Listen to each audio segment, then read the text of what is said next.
முஸ்லீம் மேல கோபம்? அதுக்கு ஒரு காரணம் இருக்குதுங்க. முஸ்லீம் மேல அவன் கோபப்படணும் என்று கேட்டால் அந்த இந்துத்துவாவுடைய சித்தாந்த பிரகாரம் முஸ்லீம் இங்க வந்ததுனாலதான் நம்மள்ட்ட உள்ளவன அங்க போயிட்டான். நீங்க எல்லாம் யாரு? நான்லாம் யாருங்க? நம்மளாம் யாரு? எல்லாரும் அங்க வந்தாங்க. நம்ம அரபு நாடா? நீங்க எல்லாம் ரசூலுடைய வாரிசா, அபூபக்கருடைய வாரிசா? நீங்க எல்லாம் கிடையாது. நம்மளும் ராமசாமி கந்தசாமி தான். ஏதோ 4 தலைமுறைக்கு முன்னாடி நல்ல மார்க்கம் இஸ்லாத்தை ஏத்துக்கிட்டோம். அவங்க என்ன கடுப்பு? இவனுக்கு மார்க்கத்து வந்த பிறகுதானே இந்துக்கள் எல்லாம் முஸ்லீம் ஆகிட்டு இருக்கிறாங்க. அப்ப முஸ்லீம் காலி பண்ணி பயங்காட்டி வச்சுட்டோம்னா ஒத்தனை இஸ்லாத்துக்கு போக மாட்டான். வேற என்னது நம்மள ஆட்சி பிடிக்க போறோம், பங்குக்கு வர போறோம் போய்க்குது. நம்ம அந்த அளவுக்கு மிலாத்தியாவா இருக்கிறோம். முஸ்லீம்கள் ஒரு பயத்துல வச்சுட்டோம்னு சொன்னா அந்த மார்க்கத்தை கொஞ்சம் வருவானா?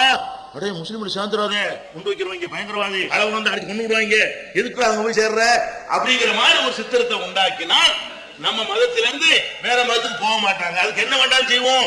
எங்க கோயிலே நாங்க இடிப்போம், முஸ்லீம் மேல பழிய போடுவோம், எங்க தலைவரை நாங்க கொல்லுவோம், முஸ்லீம் மேல பழிய போடுவோம் என்கிற மாதிரியான ஒரு சித்தாந்தத்தை இந்த கோச்சையை வைத்து என்ன செய்யறான், இந்த சங் பரிவார கண்டுபிடிச்சிருக்கான். நான் கேட்கிறேன், இவங்களுடைய சித்தாந்தமே இப்படித்தான் என்று தெரியும் பொழுது உனக்கு ஏன் குண்டு வெடிப்புல அவன் மேல சந்தேகம் போக மாட்டேங்குது? முஸ்லீம் நோக்கி மாத்திரம் எல்லா புலனாய்வுத்துறைக்கும் சந்தேகம் திரும்புது. நீ என்ன நினைச்சிருக்க?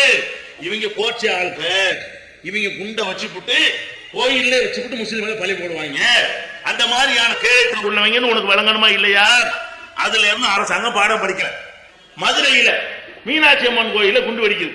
குண்டும் கூட கிடையாது, சும்மா ஒரு பாட்டில மண்ணை ஊத்தி எரிஞ்சிருக்கேன், பெட்ரோல் குண்டு பேர் வச்சுட்டாங்க. அது மீனாட்சி அம்மன் கோயில குண்டு சொல்லிவிட்டு அவரை போய் பிடிச்சாங்க. கடைசியில் நாம என்ன பண்ணோம்? பயங்கரமா போராட்டம் பண்ணி சிபிஐல விசாரிக்கணும், தமிழ்நாடு போலீஸ் விசாரிக்க கூடாதுன்னு சொல்லி போராட்டம் பண்ணி அப்புறம் சிபிஐல கொடுத்த பிறகு அந்த குண்டு வச்சது முஸ்லீம் கிடையாது, பொய் வழக்கு.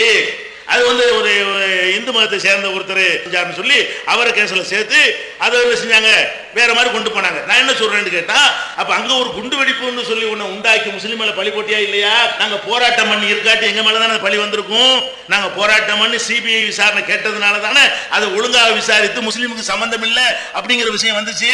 அப்ப இவர்களுக்கு அந்த மாதிரியான ஒரு சித்தாந்தம் அவங்க வைப்பாங்க, பழியை நம்ம மேல போடுவாங்க என்பதுக்கு நம்ம இதை உதாரணமாக பார்க்கலாம்.